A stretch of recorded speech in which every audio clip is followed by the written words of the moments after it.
कह रहा है कि अ room is 13 meter long and 9 meter broad.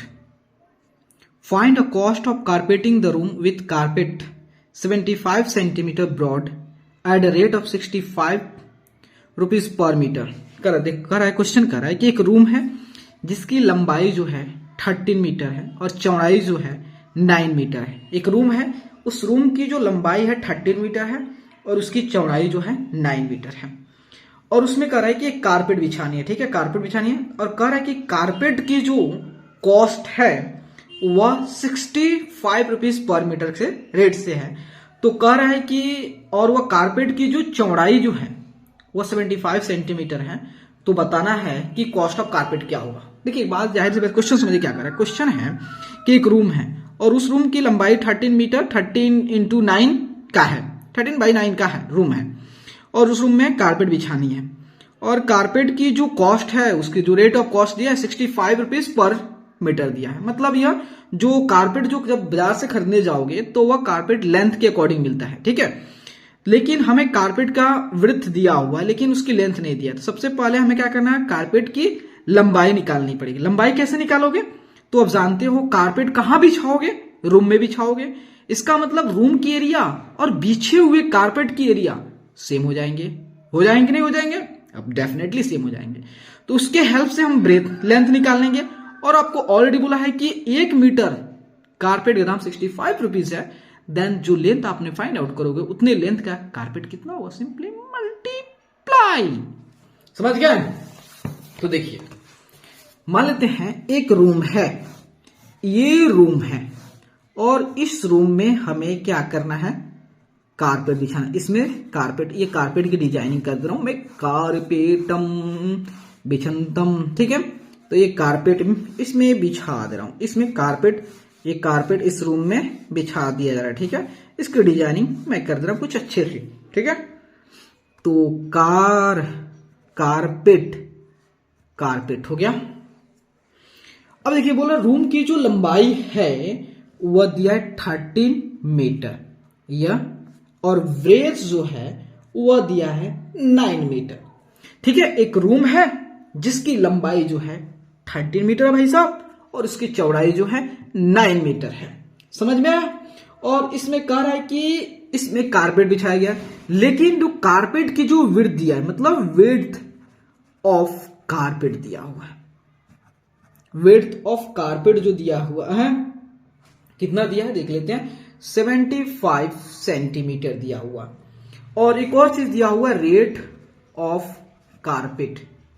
Rate of carpet दिया है वो 65 रुपीज पर मीटर। लेकिन हमने क्या किया, हमने जानते नहीं थे कि कारपेट जो था कैसे मिलती है। हमने बाजारों में चल गए, कहीं भाई साहब कारपेट दे दो ना, उसकी चौड़ाई इतना करे। भाई साहब कारपेट जो होता है विड्थ के अकॉर्डिंग नहीं मिलती है, वो लेंथ के अकॉर्डिंग। कितना लंबा चाहिए कारपेट, तो उसको समझ नहीं आया। बोला चलना भाई, हम करे कि हमको रूम में बिछानी है साहब। तो बोला ठीक है, रूम की लंबाई बताओ चौड़ाई बताओ। तो रूम की लंबाई चौड़ाई बता दिया, तो उसके हेल्प से उसने क्या कर लिया, उसकी लेंथ बता दी, किसके, कारपेट को।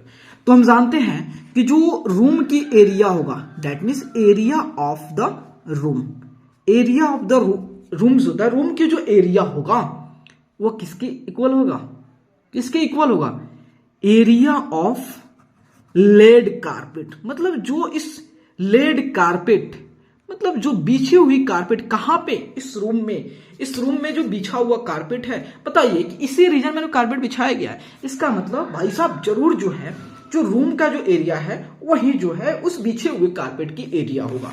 तो रूम की एरिया निकाल लेते हैं। कितना दिया हमें, ये मीटर में दिया है, चलिए मीटर में रखते हैं, 13 इंटू 9। ठीक है, और इसकी जो होता है एरिया कितना होगा, लेंथ इंटू ब्रेथ, तो ब्रेथ दिया है 75 सेंटीमीटर, इसको मीटर में कर लेते हैं। तो आप जानते हो 1 मीटर इक्वल टू कितना होता है, 100 सेंटीमीटर। ये कंसेप्ट को बार बता रहा हूं कि मीटर बड़ा यूनिट है, सेंटीमीटर छोटा यूनिट है।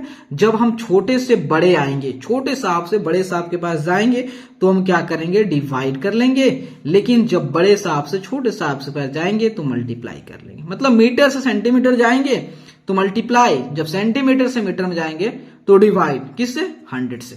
समझ गया? तो हमें 75 सेंटीमीटर को मीटर में करने के लिए क्या करेंगे, सेंटीमीटर से मीटर जाने के लिए 100 से डिवाइड कर लेंगे। तो कितना हो जाएगा, तो ये आपका हो जाएगा 75/100 मीटर हो गया। ठीक है, तो ये ब्रेथ लेंथ मान लेते हैं L हो गया और ब्रेथ 75/100।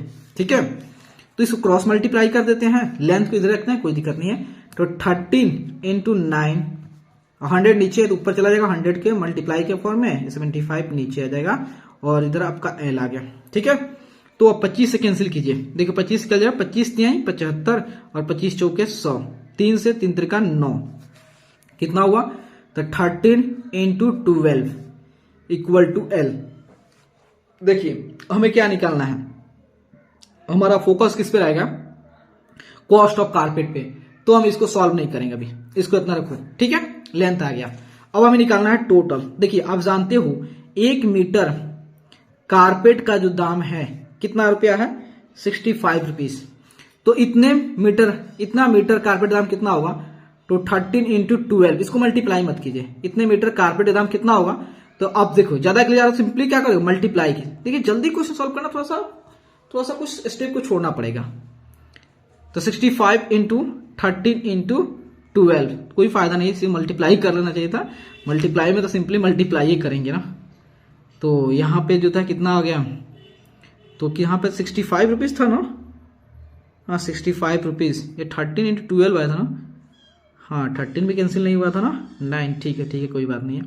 अब इसको मल्टीप्लाई करना है, कितना आ गया, तो यहाँ देखिए, तो हम क्या करेंगे, 13 से 12 से मल्टीप्लाई करेंगे, इजिली है। तो 12 × 36, 36 के 6, ठीक है, इसे मल्टीप्लाई करेंगे इसको 13 × 12, तो 12 × 36, चाहे 13 × 26 के 6 और 26 के 6, हाथ में 2 हो गया, तो 13 2 15, 156। तो फिर 156 से 65 से मल्टीप्लाई, अगर मल्टीप्लाई में कहीं मिस्टेक हो जाए तो आप कर लीजिएगा, कंसेप्ट तो बता दिया ना। ठीक है, तो कितना हो गया, तो 6 × 5 = 30 के 0 और 6 × 5 = 30 के 0, हाथ में 3 हो गया और 15 × 5 = 75, 75 3 कितना होता है, 78 आ गया। और 6 × 1 = 36 के 6 3 और 15 × 6 = 90 3 93, 0 8 6 14 और 7 3 10 1 11 9 1 8 14 7 10 1 11 9 1 10, मतलब कितना रुपया हो जाएगा, 10,140 रुपया, समझे।